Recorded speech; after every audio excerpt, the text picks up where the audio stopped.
And to your priming earlier, I'm going to tell you, this is an area where I've seen an enormous change in my point of view over the past 300 episodes. So by way of disclosure, some people listening to this podcast might know that, and there are many people I'm sure who are listening to this podcast who came into the orbit of, our work through my work in the fasting space. And so, for me, fasting has historically been a very important part of my thinking about how to live longer, how to use fasting as a geroprotective tool. Again, I think a little bit of historical context is relevant here. We spoke earlier about rapamycin, which stands alone in the pantheon of molecules, the only molecule that has universally extended life across all model systems of eukaryotes, which span 1 billion years of evolution. That's a big deal. But we shouldn't forget that there is one intervention, non-drug intervention, that has also done that, and it did it long before, and that was fasting or caloric restriction. So there's clearly something magical going on with caloric restriction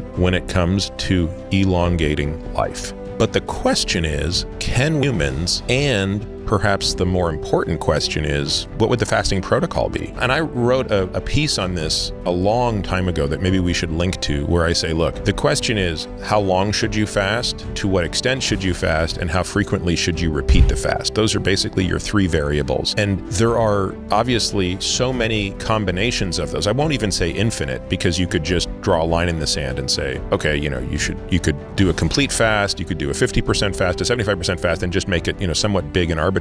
And you could do it for 1 day or 3 days or 5 days, and you could do it once a year or once a quarter or once a month. Like, even if you took reasonable spots, it quickly becomes impossible to test all of these. And so instead, what we're left with is a cult of personalities where people tell you what they do. And I've been guilty of that, although I hope I've always been clear at saying, I have no clue if this is quote unquote right. What I was doing 7 to 10 days of water only fasting once a quarter, and then 3 days once a month on the alternative. So 2 months, short fast, 1 month at a long fast repeat. Now, what data could I point to for that protocol? None, absolutely none. I made it up. I literally made that up, and again, very transparently made that up. Were things happening in my body from a cellular level that were beneficial? Probably. Did I have great biomarkers to show that?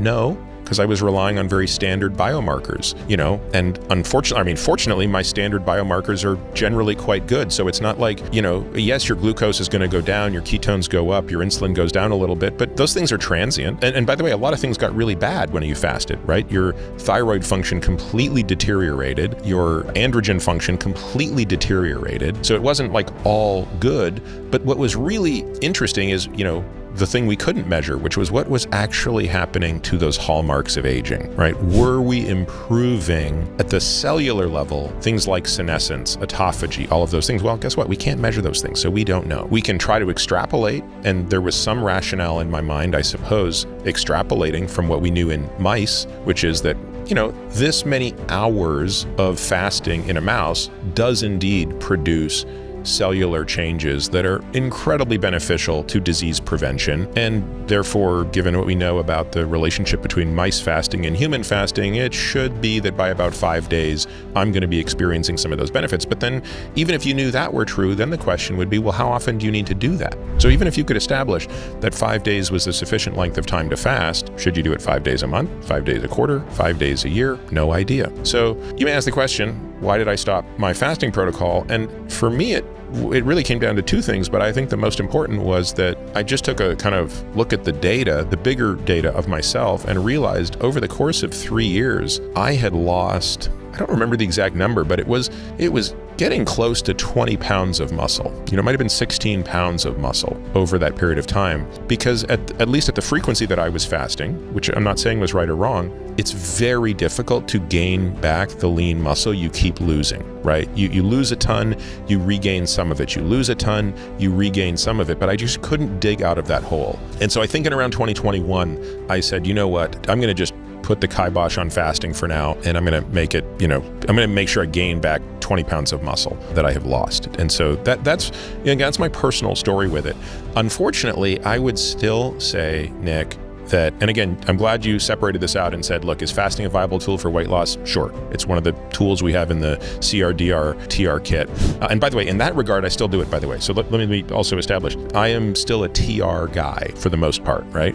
So I drink my coffee in the morning. I will slug a protein shake in the morning that is very low in calories because it's just protein. So it's going to be 120 to 150 calories. But I don't eat a meal until 2 o'clock in the afternoon, and then I have dinner at 6 or 7. But again, I'm doing that for caloric restriction purposes. I'm doing that to manage total caloric intake, not because I think that there's some magical benefit that I'm getting, not having meals spread throughout the day. I guess just to put a bow on this topic, why is this fuzzy? Well, I think it's fuzzy because we don't have the in many ways, this suffers the same problem rapamycin suffers in terms of getting into much more dispositive clinical trials, which is we're clearly never going to do the experiment that asks people to undergo different fasting protocols for the entirety of their life to determine if indeed they live longer. So we're going to have to come up with better proxies, meaningful biomarkers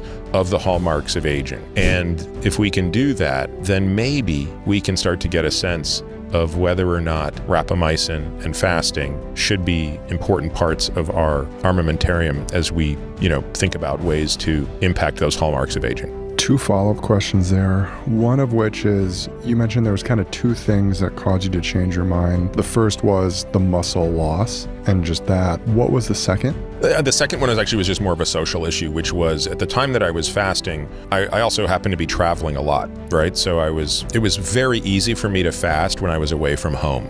So all of those fasts were done while I was in New York, and I lived in San Diego. So I didn't have to be fasting around anybody. I was just fasting in my apartment alone. And even if I went out to dinner with friends, which was weird, but I did, I would just sit there and drink soda water while they were eating dinner. Jocko famously tells a story about that one night. But once I stopped traveling, it meant, all those fasts are going to have to be done at home. And honestly, I just didn't want to do it.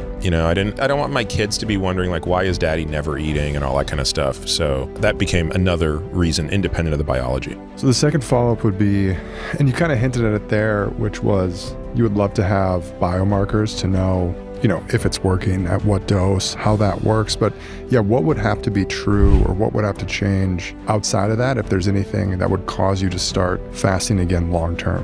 I don't know. I would really need to see something incredibly compelling in a higher order model, maybe in a dog model or something like that. Again, this is a great example of where that's I think companion dogs are such a great model to study things. Because again, I think most people find binary fasting far easier than caloric restriction. And there's already a lot of controversy around caloric restriction.